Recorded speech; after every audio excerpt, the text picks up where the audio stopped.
আমায় ছিঁড়ে খাও হে শকুন। এই কবিতা শহীদ শরীফ উসমান হাদি নিজেই আবৃত্তি করেছিল। সে বলেছিল যে আধিপত্যবাদের দোসররা আমার সারা দেহ ছিঁড়ে ছিঁড়ে খাও, কিন্তু আমার মাথা খাইও না, অর্থাৎ আমি মাথা বিক্রি করব না।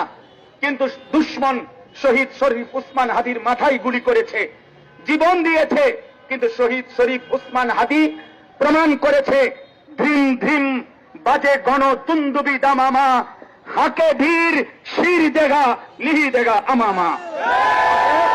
আজকে ইনশাআল্লাহ এই জমিনে আমরাও আল্লাহর কসম করে বলি, 18 কোটি জনগণের পবিত্র শিরায় 1 ফোঁটা রক্ত থাকতে আমার মাতৃভূমির 1 ইঞ্চি জমিন ভারতের বেঈমান তোরা নিতে পারবি না।